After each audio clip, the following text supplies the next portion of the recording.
Hello, and welcome to Outer Spaces, a podcast dedicated to empowering designers and contractors in the outdoor living space. Through this show, we hope to create a powerful resource for you, someone who is trying to grow their company but might not have all the tools and processes to do so. On Outer Spaces, we are passionate about breaking the chains of small mindsets and helping contractors just like you take control of their businesses and their lives. My name is Joshua Gillow. And I'm Dwayne Drawn. Through our 40 years of combined dirt under the nails experience, we look forward to sharing tips, strategies, and other contractor success stories here on the Outer Spaces podcast. Without further ado, let's get on with the show. Hello and welcome back to the Outer Spaces podcast. Today we're going to be talking about a very interesting subject, a subject that some people have very mixed feelings about, and wanted to share with you some of our experiences over the last, at least 5 or 6 years that we've been implementing this, and really the last 2 years that we've really been powering through it. But before we get into anything, I want to say, hey, Dwayne, what's going on, man? What's going on, man? Everything's good to go. Enjoying the snow. You getting snow today? Yeah. It's 70 and sunny here, dude. I'm telling you, it's nice. I like it. April's always such a crapshoot. Yeah, it's 45 degrees and snowing. Wow. Going down. That's great. Yeah. So today, Dwayne, our the goal today is to chat through and share with our listeners about, what we found over the years about getting both decision makers into this entire idea, the whole outdoor living design and building process.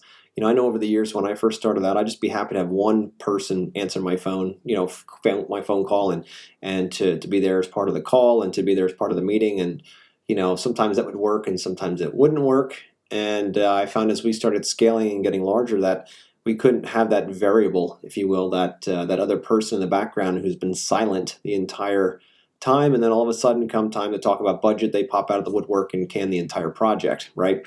And probably a bunch of you out there listening have had that happen. I know I had it happen multiple times over my career. There's got to be a way that we can solve this damn problem, that we don't have this objection lurking in the dark, waiting to come out and just derail the entire project. So, Dwayne, have you found that to be an issue over your career? Joshua, it's a big deal, and you have to have both decision makers just a part of the whole concept. They have to be. If they're not, the job will get derailed, or especially with you and I mean, with our companies being focusedly heavily on design, if the budget is an issue, then closer to the end, the design can be an issue after you've done all the work and gone back and forth. So yes, you have to have both decision makers who are part of the project.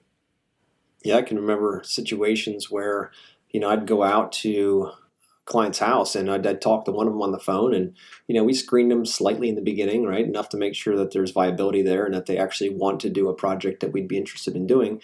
And I'd get out there all excited with the client, and her husband happened to be there, and we started talking about stuff. And then I say, so to get started with the next step, we do have a design fee involved, and it's $500, whatever it was back then. And she'd be like, okay, and she'd look at her husband and he'd be like, I'm not okay with that. When were you ever going to tell me that you're actually paying for this design? And then the entire project, oftentimes the entire project would die right there. And she'd be like, oh, we'll get back to you. I have to talk to him about it and bring him around. It never happens, right? And it kept hitting this wall over and over and over again like that. And, I said, there's got to be a better way to do this. I can't keep taking all this time, half hour, an hour, one way to meet these clients just to sit down and talk to them, to find out at the end that they weren't even willing to pay for a design, that they didn't value it. And maybe one did in this scenario. Maybe the husband or wife did and the other one didn't, and they don't talk about it in the beginning because they want to be, excited about the project. And then we end up wasting all that time giving a bunch of free ideas and ending up walking out with nothing, right? So it's very distracting and very nerve-wracking and a big, huge waste of time. And I was finding I was away from my family often, right? I was running out chasing as many leads as I could. And next thing you know, it's Saturday or Sunday, and even those days I was taking to go out and meet with clients because they were only available at that time or whatever it might be. And we had to call it quits on a lot of those things and come up with systems that solve those problems so that we weren't wasting time.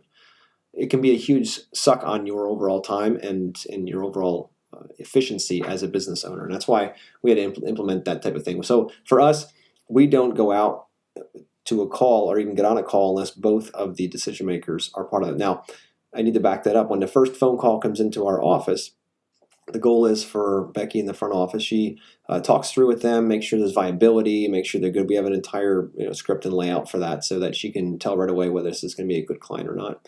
And then that client then is told, hey, you know what? Here's our questionnaire. Finish this out. Next call is going to be with either myself or with Joe in the office.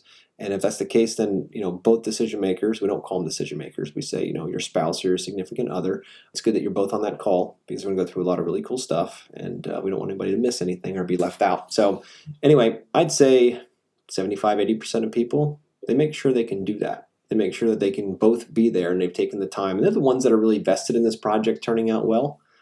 But for the other, percentage of people who decide that they're not going to listen and they show up without the significant others, one of the first questions we ask if they're both there, and they say no, then we reschedule the call. We have to reschedule the call and they got to call back. And it does piss some people off. There's times where we have clients that we chat with and, we say, look, until, we've done this for many, many years. And at this point, it's best to make sure we have both you and your wife / husband, whoever it is, on the call, because we're going to go through some really cool stuff in the next 20 minutes in this discovery call. And we don't want that person to miss one conversation we have because it's going to be a lot of really cool stuff. And then we go to reschedule the call. And they, like I said, some people push back and they say, no, this is my project. My wife's not involved. She just said, it's your baby, you take it, you handle it. And then we run into the problem where if we say, okay, fine, we'll go on with the call. And the next thing you know, we get deeper into this project and we go to the call and then to the project and we get to the house to walk through with the client. And the next thing you know, she walks out and she's like, what are these guys doing here? Oh, they're here to look at the backyard. Well, I don't want to do the backyard. What are you talking about? I never said I wanted to do that. Pretty soon you're stuck in a position where you're end up becoming the shrink. You know what I mean? Instead of actually being a designer there. So anyway, the point is that having both on board from day one and having that expectation set from the first phone call is going to be critical in you being most efficient with your time. Because if not, they're just going to take it from you. If you give it away, they'll take it from you. Yeah. So Yeah, you guys actually have a really good process that, and I heard how you do it. If homeowner gets on the phone and you guys start having conversation and you find out both parties aren't there, you actually have a very worded, scripted process to reschedule. Here's what I saw, and this is what we were talking about before we start shooting. Whenever that happens to me, I sort of just broom the whole thing. Like because we have very extensive systems that we send out. It's something that we've developed through the Yes Express sales system that, we send them a calendar invite on the first initial phone call. It's even said, like, it's even spoken upon in there from our office. We're speaking to them and asking them about their spouse or who their others are. We're even saying to them that when they have that phone call with the designer, make sure you have both parties there. You mean a part of it. And then when they send the questionnaire in, we actually added something to our questionnaire where it actually adds the spouse's name or the significant other. So while you're filling out the questionnaire, you actually have to put that name in. And so we're sort of setting that level of standard of what's going on. And then after the questionnaire goes in, we send that next letter out to set the meeting again. It's our calendar invite, but it's a basic, like a 3-paragraph email that explains the instructions, what we're looking for, what we feel you guys should be ready for during the interview. And it has in there, have your significant other in there too. So this is 3 times that it's being mentioned to them. If that phone call rings and I call and I have the discovery call and the spouse is not there, you don't care. It may sound harsh, it may sound tough, but I'm not even rescheduling you. You don't even care. So I'll find out and I feel you don't have your spouse. I can almost tell from that point that I can ask a few questions. And I normally don't even really go through my scripted questions. I ask a few questions. That lets me know where you are. And I either dump the call and reschedule it again, but it's pretty much not rescheduled. We're not going to go far with it. I haven't really seen too many successful projects go off without the spouse. I've had some where I've gone through without the spouse, and by the time you get to design, it gets changed. The budget is completely changed. And then, like you said, I've had some where I've actually gotten to the house and design fee, and the husband's looking like, oh, I didn't know we were paying a design fee. And I'm looking at the wife like, dog, didn't we talk about this? Like, where are you at? You with me today on this? Like, you got to stand up for me. I just drove 45 minutes out here. You need to tell your husband that there was a design fee. You know what I mean? Like, what's the deal?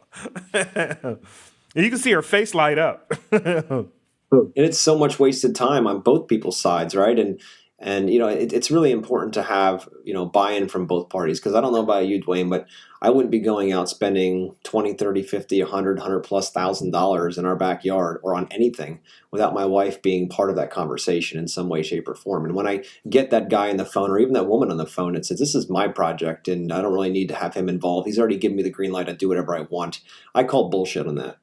I call bullshit every single time. It's because the other person's not interested.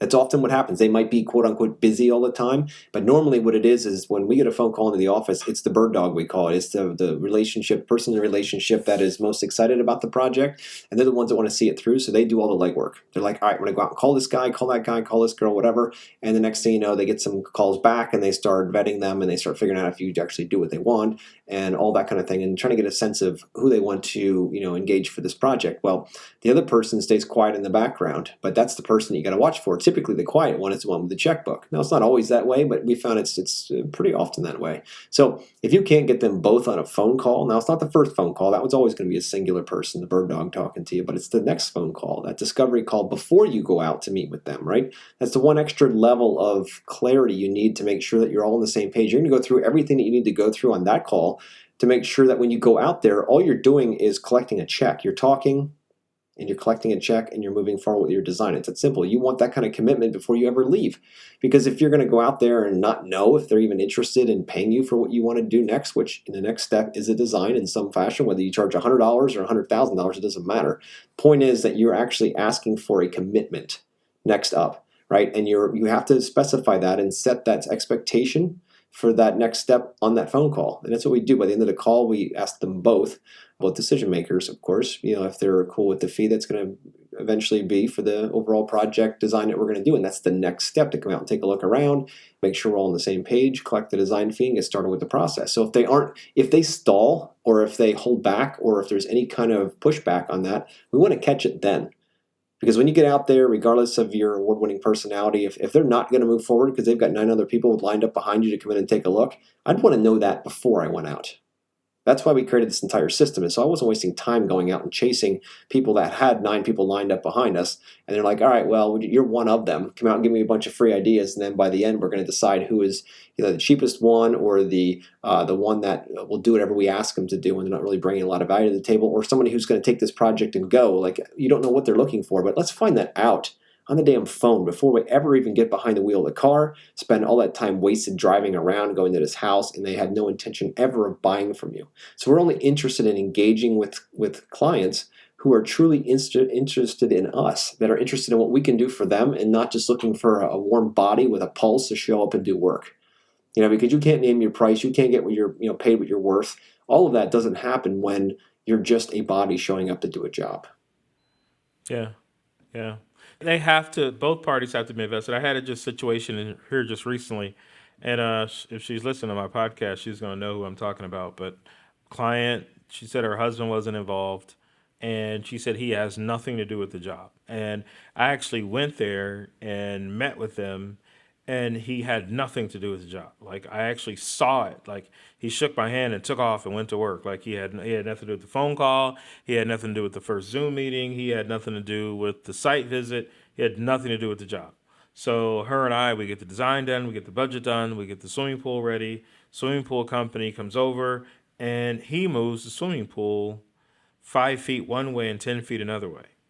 And then I get a phone call, say, hey, my husband moved the swimming pool. And I almost like, what?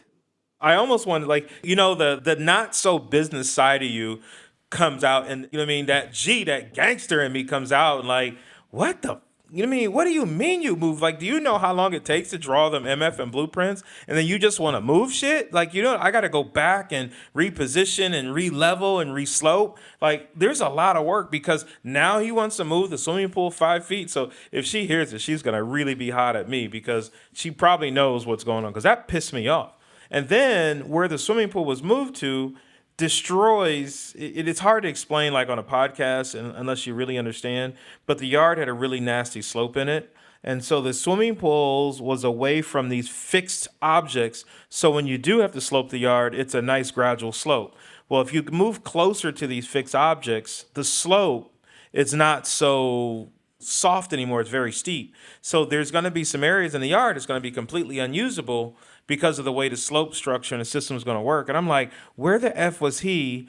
You know what I mean? Through all these zone meetings, all these meetings, and now when the pool shows up, he moves the swimming pool. Oh, I refused to move the pool. Like I turned into a complete, you mean, design Nazi. It was like I'm not moving the pool. I'm not doing it. You mean, one, I didn't. It is going to destroy the yard, and I wasn't about to let them destroy the usable space of the yard. But two is like, where was he? Where was he? And that's the kind of objections that I talk about that are lingering in the dark or in the closet. And I've had projects flip over backwards when people come out and do that stuff in the past, and I'm like, never, no. When you have a conversation with both each and every time, and they get used to that being the expectation each and every time they have a conversation, whether you're talking about budget, or you're talking about the design, or you're talking about adjustments, whatever, but you're doing that with both, the entire, everything is uniform as it's moving ahead. All the thoughts are on the table. They understand the conversation. So when you're building it, they understand exactly why things are happening. And when somebody isn't part of that conversation, they come home and they happen to be the one that's always busy. They come home and all of a sudden they see something they weren't expecting because they just took a quick glance at the 3D design that she or he was working on, whatever, and go out and look and like, I don't like the way that looks. That's not what I expected. And then they do exactly that, 5 foot over, 10 foot left. And then they don't even think twice about it. Like, yeah, I think it should be over there, and never even realize that maybe there's something on the end of that pool they can't do now that she absolutely wanted, was the entire reason why she was doing this project. And all of a sudden you can't do it. And then you're stuck to still have to deliver. And then you can't change their price. They don't want to pay any more money for this. They just want to change things. But if they were part of the conversation throughout the entire process, they would be much more, in the know of why things happen the way they were, and the slopes and these kinds of things. So we found that doing that and being steadfast on that rule, that we always have both decision makers on that discovery call. We always have both decision makers when we do the presentation, the budget study, and even of any different revisions with the design, so that everybody can be heard. It's so much more efficient. Yeah, it might take a little bit more to get them together, but it's a hell of a lot better than doing the revision for her, and then he looks at it and wants to change something back, and then it's vice versa, and it's this piss and match back and forth until you get something laid out. Where if you have them both there, they can have a discussion while you're on a Zoom call, or hell, if you're even at their house, you can have a discussion, and then you can actually make that very efficient use of your time, because you can say, okay, well, yes, it's an opportunity to do it there, but husband, this is an opportunity here. Wife, what do you think about this? And back and forth, and you say, okay, we've come to a common ground. Let's move forward with that. That's really the key part. But if you have only one person's attention, the other person's not heard, and that's just for the revision side. Imagine when the project's completely done and you walk in there and you're excited, you're so jacked that this project turned out so freaking nice, and you walk in there and she's thrilled, and he just walks around kicking the ground like, yeah, I didn't get my bar, I didn't get my hot tub. And you're like, you never told me you wanted a bar or hot tub. So it's like, how does that even work? You want to make sure they both get what they want. So yeah, it's such an important topic that so many don't want to manage, because they let the homeowner run ragged over them. They let the homeowner make these decisions for them. Like, no, husband can't be available, so that means you only got me.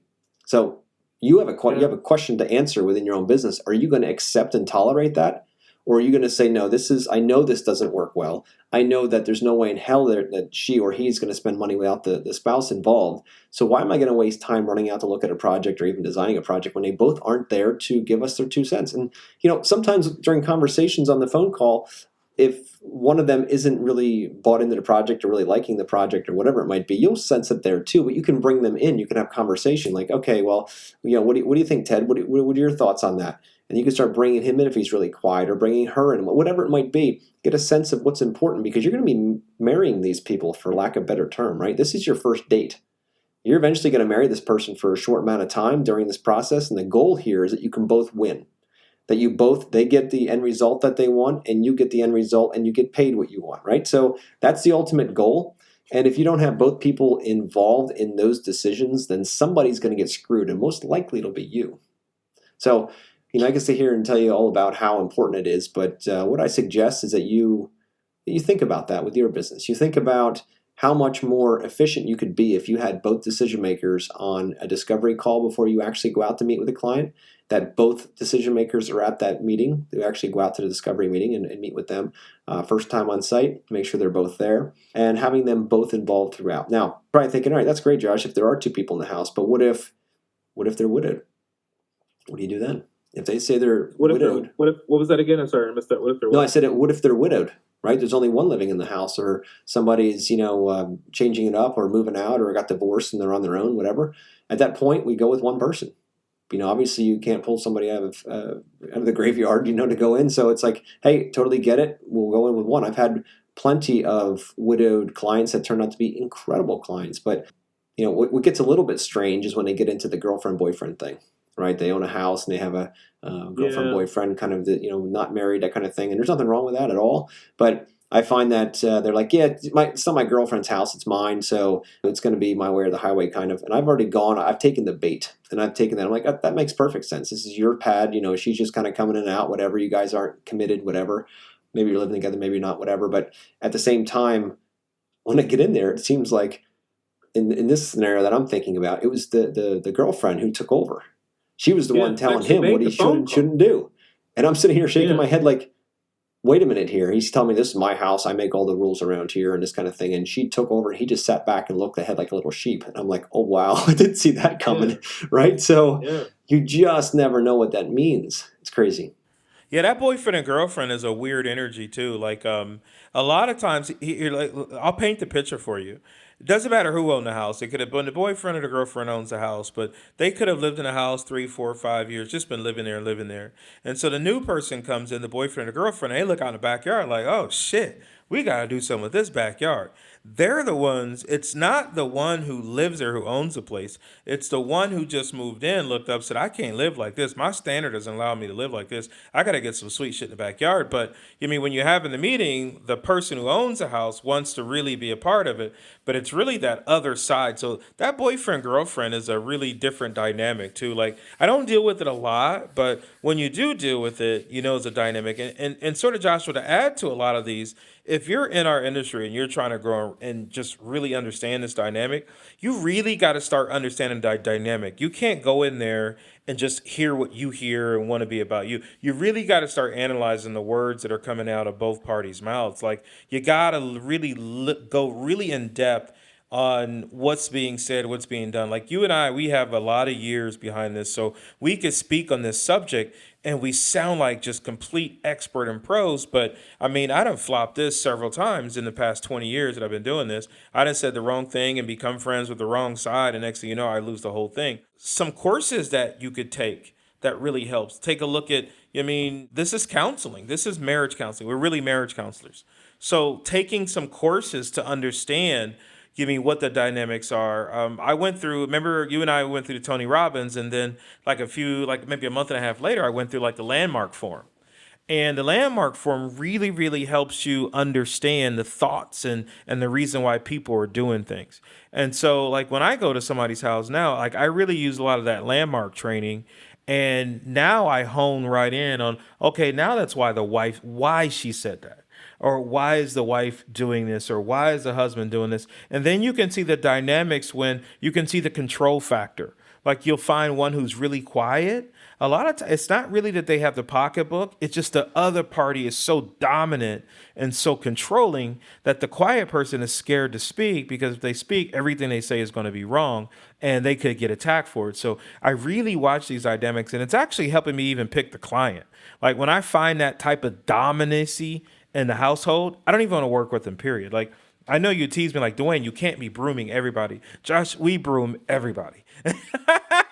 If you don't fit the mold of a really great client, boom, you're gone. You're gone. Like, just what we were talking today, I have several clients who are on some high demands. I'm trying to figure out who to fire. You know what I mean? Like, one of you are getting fired because I'm not dealing with it. You know what I mean? I'm not saying I don't want to be challenged, but I can't be owned, you know? There's definitely a fine line between that. We're all here to serve. We're here to do amazing work. We're here to to constantly grow. But when you start feeling like you're being used, regardless if they're Yeah. paying you or not, but when that disrespect starts kicking in and they just start demanding things, that's when you have to decide: are you going to tolerate it or not? You know what I mean? If you have Yeah. both decision makers in on that process so far, you tend to get more of a balance. But if one takes over and is more dominant and they start to try to control you, you have to like put your foot down or just get ready to be trampled the entire time you do this project. And I was guilty for years of just taking it, right? I'll just take it. It'll only be a couple of weeks or months. The project will be over and that'll be that. But man, the stress and the sleepless nights and the nonstop barrage of negativity that comes from those people that just keep demanding, it's not worth it. It's just totally not worth it. At a certain point in your life, you're like, you know what? Life is just not worth living like that. And at that point, you have to say, look, I'm just done tolerating those. So when you start sniffing those people out in the very beginning, to Dwayne's point, you start sniffing them out and they start getting demanding on the first phone call, or no, I'm going to handle this. My wife doesn't need to be part of this, or vice versa, whatever. And then at that point, again, it's the first date. If it's not you're not jiving on the first date, why are you going for a second date? Why are you trying to get it, engaged, going in there and getting a design deposit or fee? Why are you going to get engaged? Why are you going to get married, do this project? It's ugh. So the nice thing is now with it being as busy as it is, you can be a lot more picky on your clientele. Obviously, that flows a bit with economy. When things aren't as good as they are now, then people think, you know what, I'll just take whatever I can get. Well, when you start that mentality, you start getting a lot of crap, and you start taking a lot of crap, and you start hating your job because it feels like you're being used and abused, and that is a choice. So don't be afraid to fire them. I'm actually doing really good on saving up like rainy day funds, like because I like this energy.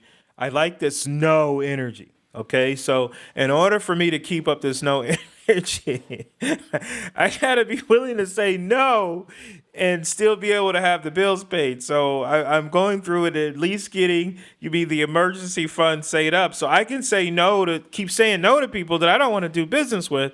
But what's happened is the more I say no, is actually the more abundance is what I get anyways. What I know, it's the other way around. What people think. People think if you say no to too many, that you lose your opportunity. No, it's actually more. Like we get more and more and more jobs coming in.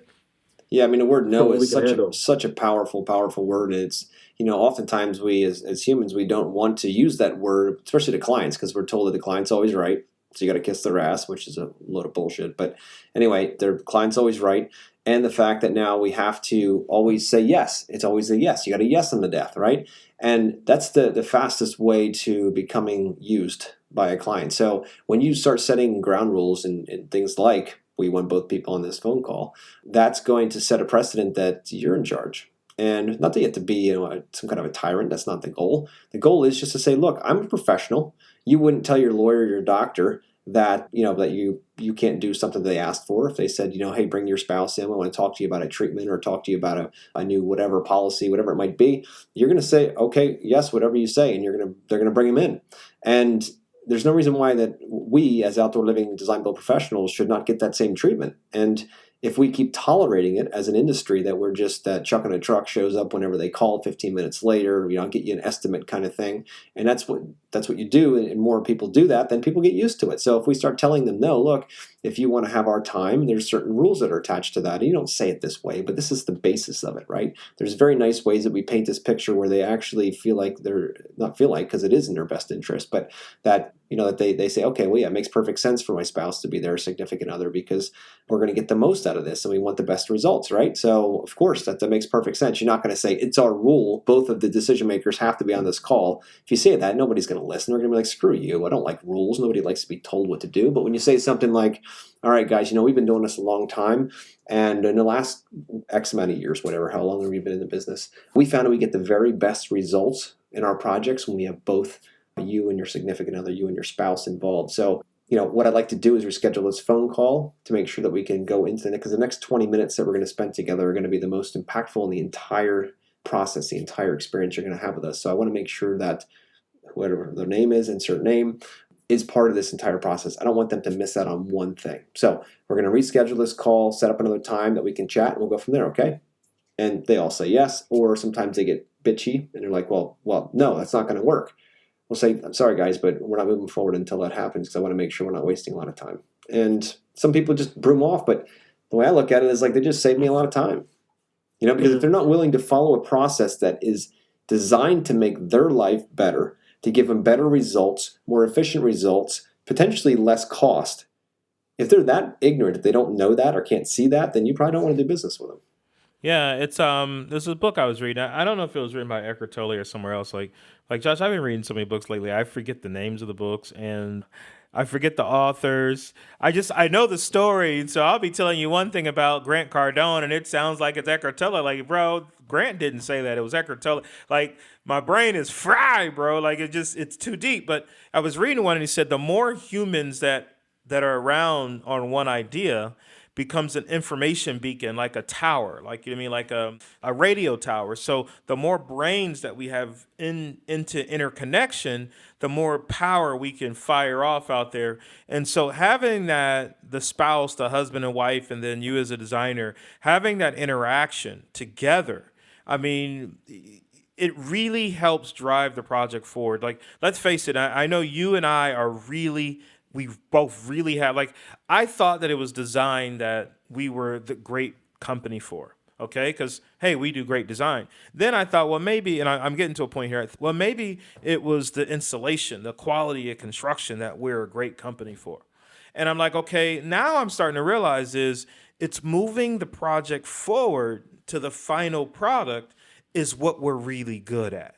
Like we can take a husband and wife team and they're used to they saw a paver patio before that it was maybe a $15,000 or $20,000 budget. We can figure out something together as a team and get a project together for 60, 70 grand. And it's something they really like and enjoy and it's something that they feel helpful about. And so by having those everybody involved, we can start maneuvering things as a team and as a unit to getting the jobs that we really want. Because I don't know about you, but every single time I present numbers to a client, it's always over budget. It always is. It always is.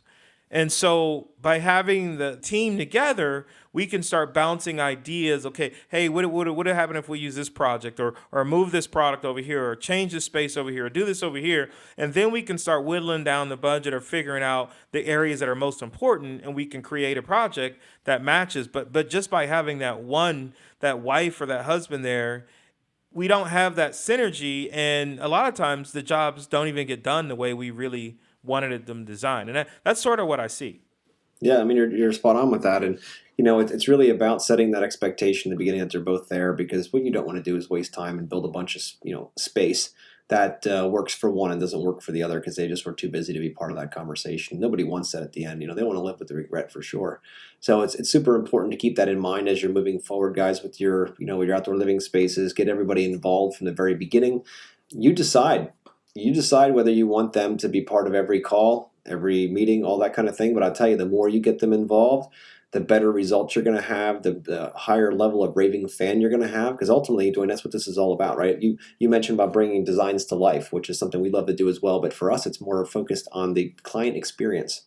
We're taking that client on a journey because people have done outdoor living spaces maybe once, maybe twice in their life, as a homeowner. So with that being the case, most don't understand. It's not like buying a car where they do it every 3 to 5 years or whatever, or buying another phone where they do it every year or two. This is something that they do once or twice in a lifetime. So they need somebody to guide them along this journey. And that's why we'd like to use that narrative, that whole journey narrative, and say, we're going to take you under our wing. We're going to walk you through. We've done this thousands of times. And I know you guys haven't, so it's a matter of understanding what's possible, what you really need to be comfortable outside, and making sure you don't have to live with any regret at the end. Like that's the ultimate target. So by doing that, having both of them involved, we just have a very amazing opportunity to build that rapport and build that raving fan culture with our clients. There's some that we feel like we're family by the end because we've had conversations. We know when the kids' birthdays are and we're what they're going to be doing outside and things that they need to have to be comfortable. Like we really get to know them intimately, which is really cool about this entire process. But again, it's a longer project. If you're doing shorter projects, a couple of days or whatever, it might not need to be such a big focus. But remember, at the end, if you want to have raving fans that are out there selling you and your services when you're sleeping, that's ultimately the goal, right? If you want to do that, you better get them both in there. You better knock both their socks off. And you can't do that with one because the other one most likely won't be satisfied for some reason because they were never heard. They were never part of the conversation. You didn't care enough to ask them. So making it part of your kind of qualifying session in the very beginning is going to be important for you to be able to really, really drive it home and build your business a lot faster with a lot less advertising and marketing budget because these people are doing it for you then if you build that raving fan base. Yeah, yeah, and it's just being able to understand that in our industry is the key. It's like it's not just Like, I think you and I have already gotten past, if they're listening to the podcast by this point, they know we're not just about the paver patio anymore. We're about to experience the outdoor living space. And then this is just one of the things I learned in flight school. We're always talking about different tips and tricks you can throw in your tool bag. Because, being up in the air is so unpredictable that anything can happen any given time. So having these little tips and tricks in your tool bag, can help you grow and maneuver better. You may not always use them every single day, but if you know that little tip and know that little trick, you can launch yourself forward. So being able to understand that this dynamic is very powerful, and it's so important and so crucial, to dealing with any homeowner and any type of jobs. This is a very powerful tool to have in your tool bag. Like I said, Joshua, I'd say on your side is you have a really good way of dealing with that client when they don't have, like I heard you say it a couple times. I should have written it down, but just my mind, how shit just goes through one ear and out the other. Then one day I end up saying it like, oh, I heard Josh say that. And I'll give credit to Grant Cardone, even though I heard you say it, you know what I mean? That's how my mind works, man. You know what I mean?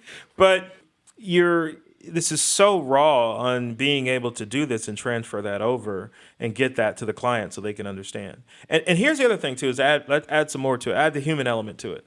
Whenever you do have those two clients, it's actually a very beautiful thing because you see them working together on a common goal. And especially now that we're doing a lot of these Zoom meetings, these video meetings. So it's sort of forcing you to get eye contact with everybody, and you can really see the synergy within the husband and wives, and then you can really see the teams that are not really teams at what's going on, and you can sort of see what's going on. You can hear the whispering. She's been like, you guys, I'm on here. I can hear you. I can hear you. Stop talking about me. I heard you. I heard that. I didn't raise the price over there. I didn't. That's just what it costs. You know what I mean? I'm teasing. But So if you keep whispering, I'm going to go up 10%. Yeah. But it's just that synergy that you have, and then it's the respect of what they have for you, because these meetings have to be scheduled throughout the day. And and just one of the other conversations we had before we hit recording this podcast is like, I sat down here and I'm like, I'm getting tired. You know what I mean? Like, I'm wore out. 6 meetings yesterday, football game, chiropractor. This morning, flight, and then everything else on top of the day, and then tomorrow another flight, and all kind of stuff, and then meetings. Like, so when you actually do have this meeting, you have the husband and wife. They had to plan it too. They had to talk to each other and say, hey, honey, Dwayne or VizX is having this meeting today. What's on your calendar? And so now when it comes coming close to that time, they're talking about the meeting. They're talking about the ideas of what's coming together. So we got them in their household talking about it. And I'm telling you what, you have a very high chance of getting that deal close and having a successful project. Like, you can sell a job all day long when it's done. The wife and spouse are arguing, but when they are working together on this project and the way we're sort of, I wouldn't say the word forcing them, Joshua, but where we're creating that synergy within them, we have better successes on the final job too. Yep, exactly. It's more profitable. It goes a lot smoother. You don't have these hiccups where clients start to change things in the middle because you've gone through a design process. They're both on board. It's just a much smoother project for everybody. And again, making money is a lot easier then because you don't have all those change orders and other things that pop up in the middle of this entire project. So that's the important part. But this is a big topic. I'm sure we'll revisit this at some point for sure. But if you guys out there listening, if you need help getting into how to integrate this into your business or through your sales process, or don't have a sales process and wanted to incorporate one, it's going to save you time and give you tons of great information all before you decide to go out and meet with that client and spend your precious time to go out and meet with them. We'd love to have talk, see if it's a good fit for you guys. We have that through our sales mastery program, and same with the design mastery side. If you guys are looking, getting started out or want some polish on your design style, come on in with us. We'll teach you some cool stuff we've learned over the last 25 years apiece here, and bring you into our live groups where we have a very collaborative, mentor-based environment where everyone's helping each other grow. And it warms my heart every week when we ask about everybody's wins and all the stuff that these guys are doing. Just a few months ago, they were barely able to close a screen door. And now all of a sudden they're out there closing, 5 and 6 figure projects and building them. And it's just so incredibly humbling and beautiful to see. And I love it. So thanks for joining us, guys. Dwayne, any parting words here before we wrap it up? No, just thanks for tuning in, and let's just keep the shows going. Sweet. All right. Thank you, guys. Thanks for tuning in, and we'll be back to you next week with another episode of Outdoor Spaces. Thank you.